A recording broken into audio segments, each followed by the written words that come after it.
Hi everyone, my name is Sojung Bahng. Glad you meet you all virtually. I will be working as an assistant professor at Queen's University in September this year. I've also worked as a postdoctoral fellow at Carleton University since last year. Today, I'll be presenting research about my virtual PhD exhibition that I've conducted at Sensei Lab at Monash University in Melbourne, Australia.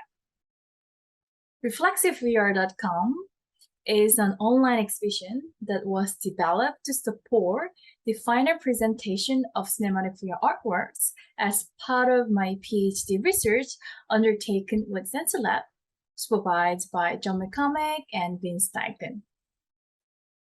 My practice-based research program was due to culminate with an examination conducted in the format of a public exhibition in June 2020. However, due to the outbreak of COVID-19 experienced in Melbourne, plans for staging this examination exhibition were cancelled. So it was not possible to realize the original designs for presenting the works as part of VR gallery-based installation. In response, a web-based 3D virtual environment was designed to meet the requirements of examination within a tight time frame and budget. I will review the process of translating the physical exhibition into an online 3D virtual environment. I'll briefly introduce two related projects that help contextualize the creative development of ReflexiveVR.com.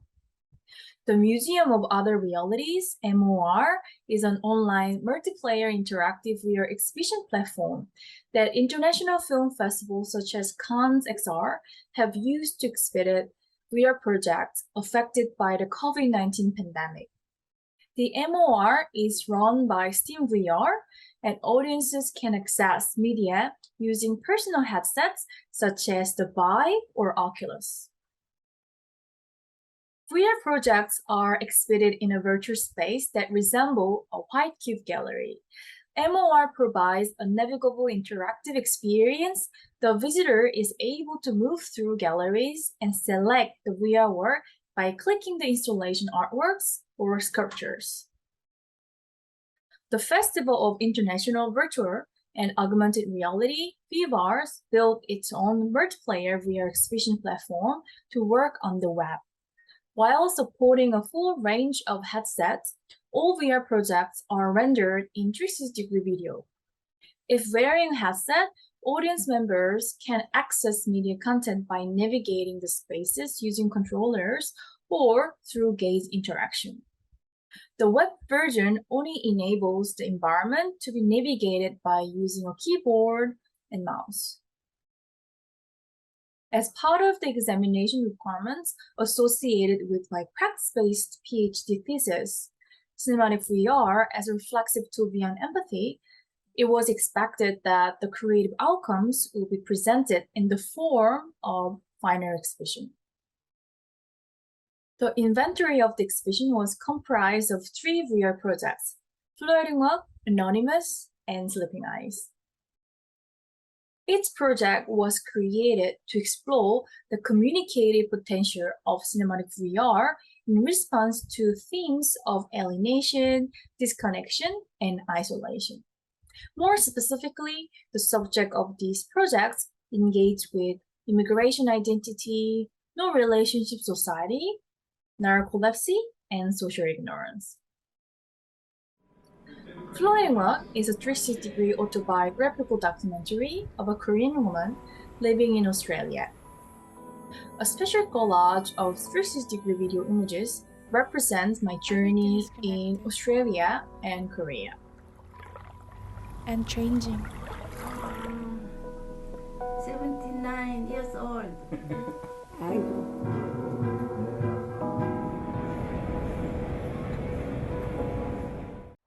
Anonymous is an interactive 3D real-time render cinematic VR applying gaze interaction. The story concerns an old man living alone and remembering his life. Sorry.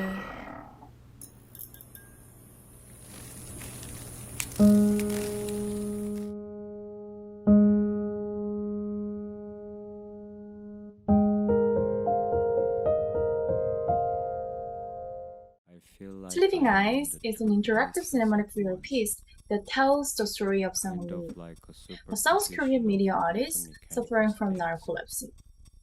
The work invites viewers to experience of someone with narcolepsy, including uncontrollable sleepiness and physical violence from social ignorance. Except when I think about myself, or somebody is watching over me.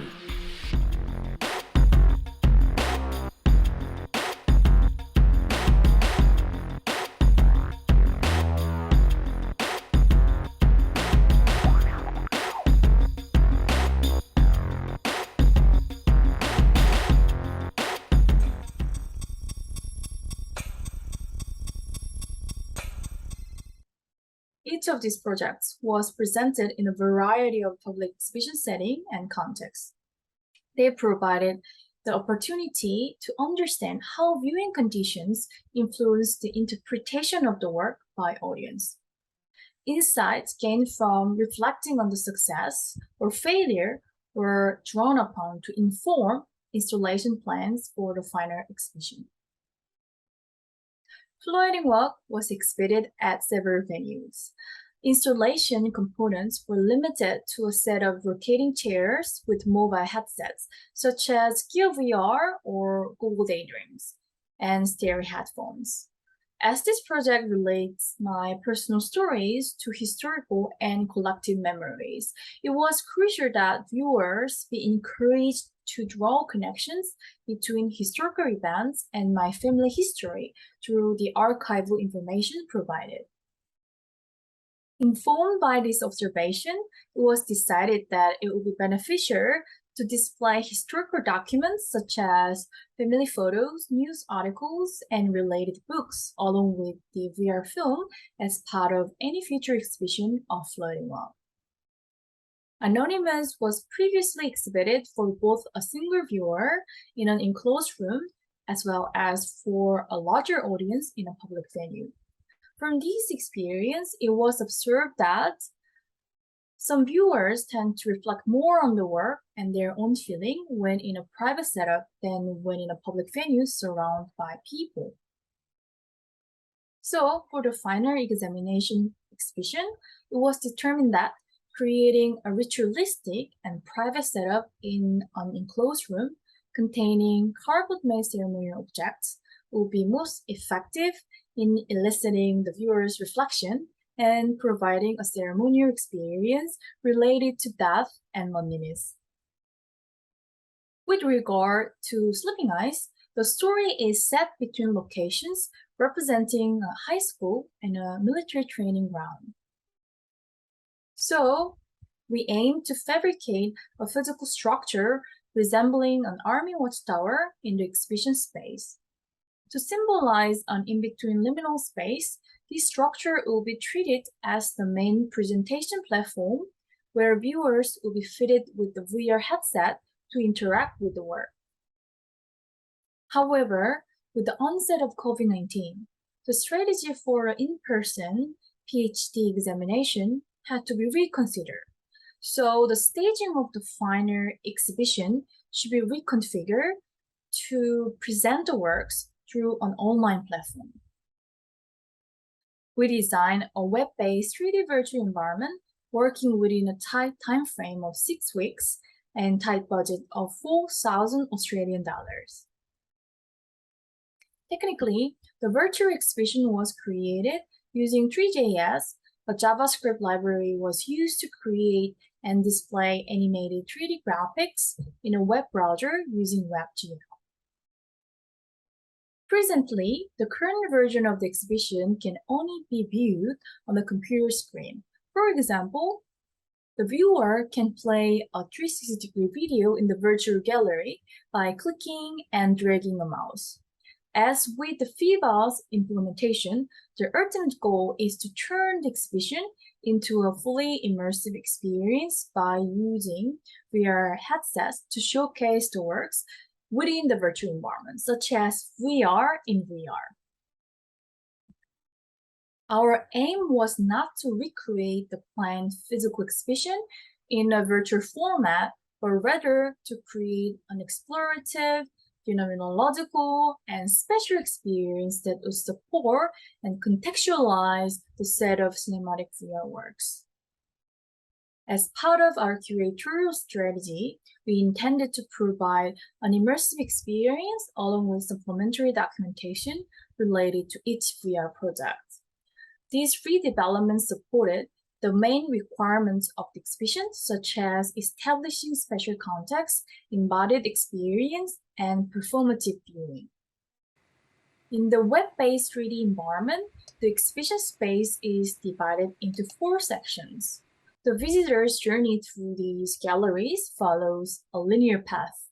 The viewer is directed from one gallery space to the next, and they are able to retrace their steps and revisit works only after reaching the final room.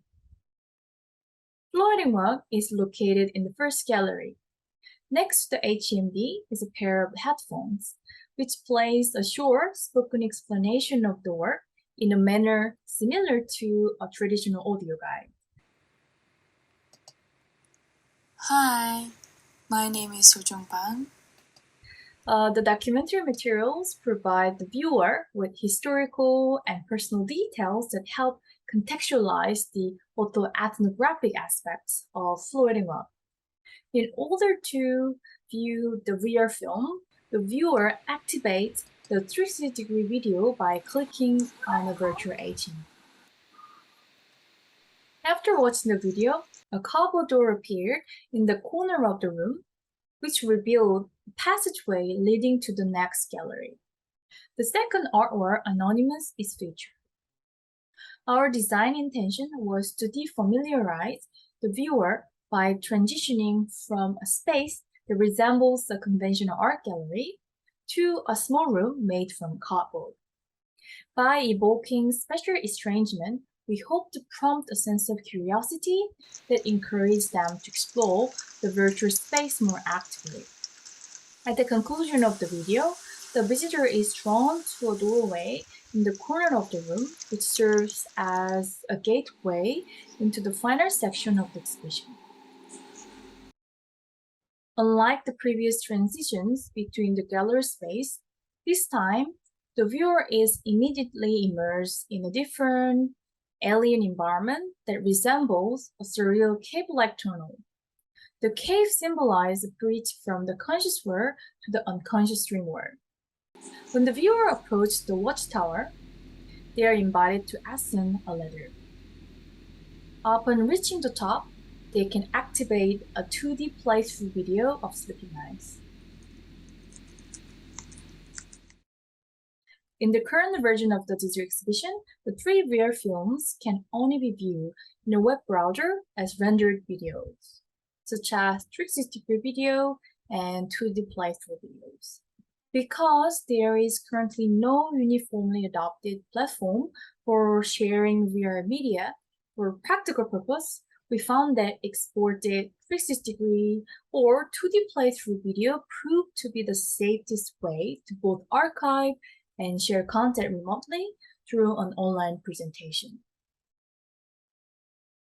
However, the active engagement derived from looking at and interacting with objects in Anonymous was omitted from the 360-degree version. Also, a 2D playthrough video of Sleeping Eyes cannot deliver the actual phenomenological engagement provided by interactive Navigo VR with HMDs and controllers. Despite these technical limitations, the design of online exhibition forced us to rethink some underlying presentational convention, as demonstrated by the curatorial design strategy applied to floating work. Familiar gallery conventions allow the viewer to be comfortable with a virtual environment. This strategy supported the viewer's ability to access supplementary materials related to each of the work and actively explore the contents, including informative and poetic artifacts, image, and text. These materials enriched contextual understanding of the works and framing stories. The presentation of both Anonymous and Sleeping Eyes embrace the potential of the virtual exhibition more adventurously. In each of these cases, the VR films are contextualized in ways that would otherwise not be possible in a real gallery by creating unrealistic and exaggerated settings. In a sense, instead of incorporating digital media into the exhibition, it is the visitors who find themselves brought inside the narrative. These designing interventions could produce a more experiential scenography. Alright, if you want to experience the virtual exhibition, please visit the website reflexivevr.com. Please feel free to reach out to me if you have any questions. Thank you so much for your time, and I'm looking forward to learning about your work. Take care. Bye.